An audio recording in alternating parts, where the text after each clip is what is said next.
Estamos de volta com programação nacional, direto de São Paulo, conversando aqui com o cardeal Dom Dilo Scherer sobre pedofilia. Em Dom Dilo, nós estamos vendo a questão da igreja também, a respeito de formação dos padres, estamos discutindo tudo isso aí e que tem relacionado à pedofilia, os casos de pedofilia. Mas e na questão da família? Como a família deve agir mediante um caso desse? É uma boa pergunta, porque sendo que a maioria absoluta dos casos acontece no contexto familiar ou no contexto, digamos, do parentesco, do círculo familiar. O que deve fazer a família é ficar muito atenta. Primeiramente, os pais, os irmãos maiores, ficarem muito atentos aos filhos, às crianças que começam, de repente, a dar sinal de que alguma coisa está acontecendo. Ficar muito atentos e acompanhar a situação dos filhos. Os pais não devem perder de vista os filhos. Saber com quem os filhos estão, estar atentos às companhias que frequentam. Por outro lado, se de fato se constata que uma criança foi abusada por alguém, né, quem quer que seja, por um parente, por alguém da família, por um estranho, não esconder esse fato. Primeiramente, preservar a criança para que ela possa receber toda a atenção que ela precisa, psicológica, médica, afinal, levar o fato às autoridades. Levar o fato às autoridades. Abuso sexual de criança é crime, é delito e, portanto, deve ser denunciado. E se não denuncia agora, vai ter problemas mais tarde. Deve sim, não é a esconder, a cobertar. Muitas vezes isto foi feito por vergonha, é o que vão dizer e assim por diante. Não se deve acobertar, não se deve esconder isso. É a melhor forma de resolver isso, é quebrar, de fato, o silêncio e denunciar quem está cometendo isso. Agora, recomendo, de fato, aos pais, né, estarem muito, muito atentos e conversar com os filhos e ter toda a liberdade também de poder conversar sobre isso se percebem que as crianças apresentam algum tipo de problema e para perceber o que está havendo, né? E para isso recorrer também eventualmente a psicólogos ou pessoas que possam de maneira especializada ajudar. E na questão dos bispos, Dom Dilo, como eles devem ser orientados caso ocorra pedofilias em suas dioceses? Bispos e superiores religiosos, porque na igreja nós temos os bispos como responsáveis pelo clero e temos também superiores religiosos responsáveis pelos padres de suas congregações e comunidades religiosas. De toda forma, como deve ser tratado um caso se aparece um caso de pedofilia? Claro, a vítima deve procurar justamente a autoridade policial. A igreja não assume o papel da autoridade policial. Por outro lado, internamente, o bispo deve, e esta é a norma da igreja, averiguar a questão, ou o superior religioso que recebeu uma denúncia deve averiguar a questão e constituir uma comissão de investigação. Não é uma investigação policial, mas é uma investigação interna dentro do âmbito da igreja, da diocese ou da congregação religiosa, para averiguar, os fatos. E, averiguando a veracidade dos fatos, naturalmente, existe imediatamente a suspensão do trabalho. Se trata de um padre que está em paróquia, ele não deve continuar no trabalho da paróquia. Se trata de alguém que está à frente de um colégio, não deve continuar à frente do colégio. E então, além daquilo que possa correr por conta da investigação da polícia, a igreja internamente tem um processo canônico que pode ter as consequências de constatar ou confirmar os fatos, aí tem as penalidades canônicas, né? Ou então, se os fatos não são confirmados, né? Então pode ter depois a absolvição, a liberação, porque os fatos têm que ser confirmados. Não basta levantar uma acusação que depois não se pode confirmar. Aliás, isto com certa frequência acontece, que se acusam padres e às vezes até já acontece um linchamento público do padre e depois não se constata, não se confirma. Aliás, isso não é só com o padre, todos estão lembrados aqui em São Paulo o que aconteceu tempos atrás com uma escola, né, escola de base aqui em São Paulo, que acabou, né, houve acusação de pedofilia ali em relação aos responsáveis, a escola acabou, desmoralizou, acabou a vida daquelas pessoas e, no entanto, depois os fatos não se confirmaram e quem é que vai reconstruir a vida dessas pessoas? Então é preciso também haver todo esse cuidado de averiguar os fatos, para ver se as acusações procedem.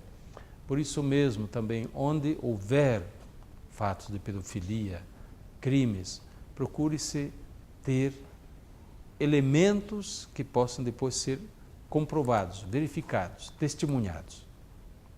Acho que está faltando também, está havendo um certo exagero nas divulgações relacionadas a isso dentro da mídia?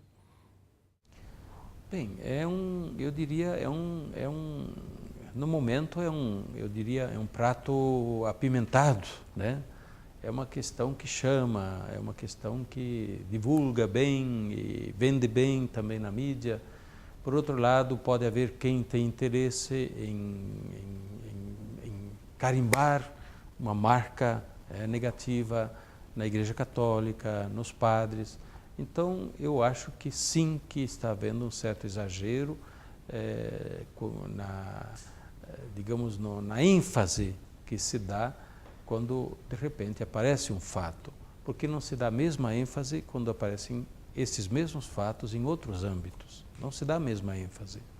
Mas eu volto a dizer, Deus escreve direito por linhas tortas. Digamos assim, neste momento, para a igreja, isto é motivo de muito sofrimento. Mas é motivo também para uma maior purificação e para que a igreja e aqueles que na igreja tiverem necessidade de uma conversão, de mudar de rumo, de caminho, se sintam mais estimulados a fazê-lo com todo esse contexto, digamos assim, público, né, de acusação, de exposição na mídia. O Papa usou mais de uma vez também o conceito de vergonha. Quem disse que não é uma vergonha? E é uma vergonha. Mas que isso ajude para uma conversão maior. E eu tenho certeza que Deus está conduzindo as coisas, sim, por este rumo, de modo que depois deste sofrimento que a igreja passa, a purificação nunca acontece sem dor, né? A purificação sempre acontece através da dor e da cruz, né? E do sofrimento. Então, é um caminho de purificação que vai trazer certamente muitos frutos para a igreja. Bom, inclusive, o senhor falou a respeito agora do Papa, ele enviou uma carta aos católicos da Irlanda. Como é que ele se expressa diante disso? A carta do Papa aos católicos da Irlanda, tratando das situações de pedofilia, dos casos de pedofilia constatados na Irlanda, envolvendo padres e religiosos. É uma carta muito franca, muito sincera, muito sofrida do Papa ao abordar frente a frente uma questão tão dolorosa. E esta carta aos católicos da Irlanda poderia ser dirigida aos católicos de todo o mundo, portanto, ela de fato permanece como referência para todos os católicos e para toda a igreja. É palavra do Papa dita não só aos católicos da Irlanda, mas aos católicos de toda a igreja. O Papa, claro, não só lamenta, mas chama a correção, se dirige às vítimas,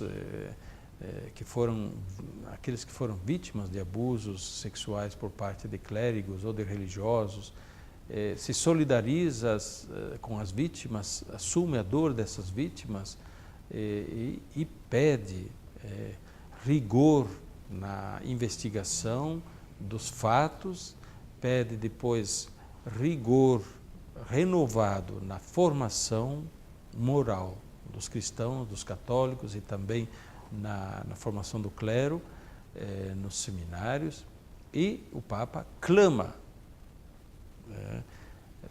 por uma nova etapa na vida da Irlanda, da Igreja Católica na Irlanda, que produziu tantos belos frutos, né, para a Igreja ao longo dos séculos. A Igreja Católica da Irlanda foi muito importante para a Igreja toda.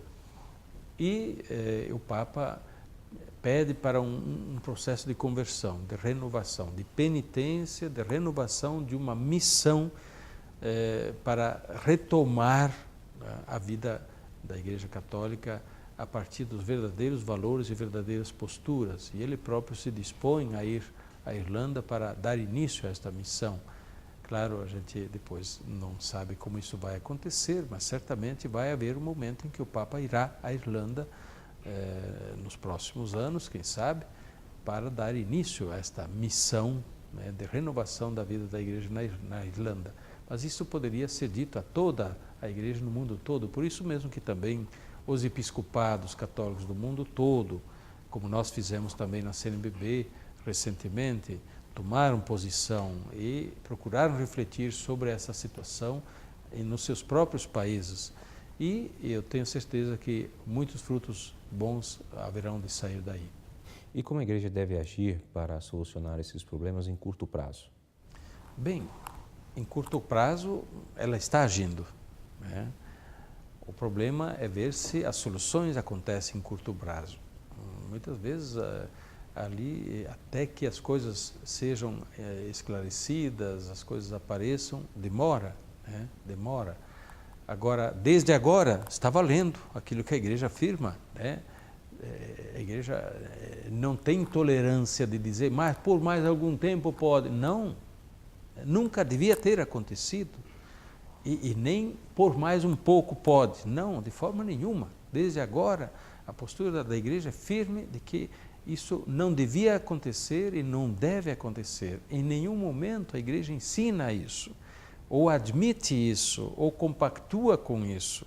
Em nenhum catecismo, manual de ensino religioso católico se orienta ou se compactua com isso.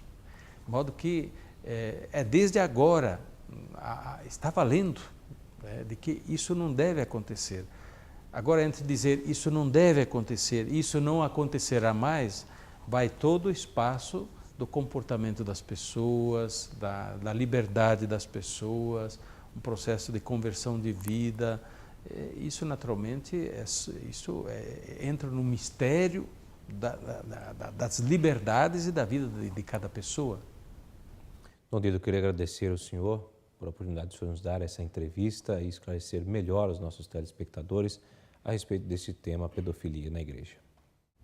Eu agradeço a oportunidade e espero que possa ter contribuído de alguma maneira, mas eu gostaria assim de dizer, é muito importante que a gente esclareça as ideias, primeiramente para não se deixar tomar por pânico, não se deixar também levar pela ideia de que, como foi dito muitas vezes, todos os padres, ou então o clero. Isso é injusto, atribuir a todos os padres o comportamento de alguns que nós não aceitamos, não concordamos, mas a grande maioria dos padres não tem a dever com isso, portanto é injusto aplicar a todos. Por outro lado,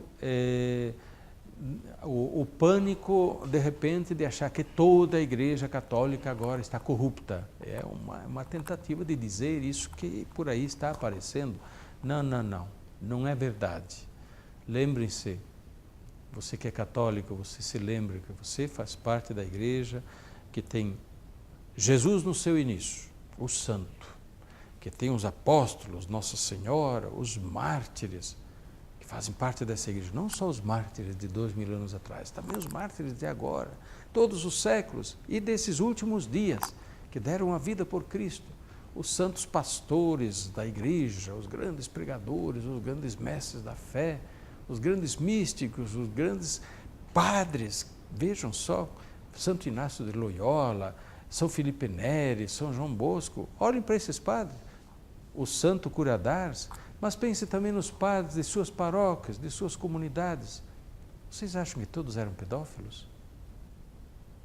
Você acha que o padre que batizou, que casou você, que assistiu seu avô, seu pai no leito de morte, também era pedófilo? Pense nos padres que você conhece. Então não se deixe levar por pânico, nem pela ideia de que a Igreja Católica está toda corrupta. Não. A Igreja Católica é formada de santos e pecadores, mais pecadores que santos. Todos os pecadores estamos a caminho e devemos perseverar no caminho da santidade.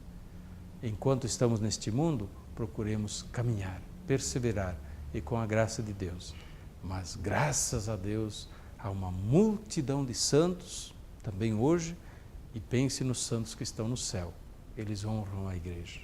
Eles honram a igreja também hoje e nós somos parte dessa igreja. Mais uma vez, obrigado, Dom Dilo, e obrigado a você também de casa que esteve conosco até este momento no programa Ação Nacional. A todos, uma boa noite e até uma próxima oportunidade, se Deus quiser.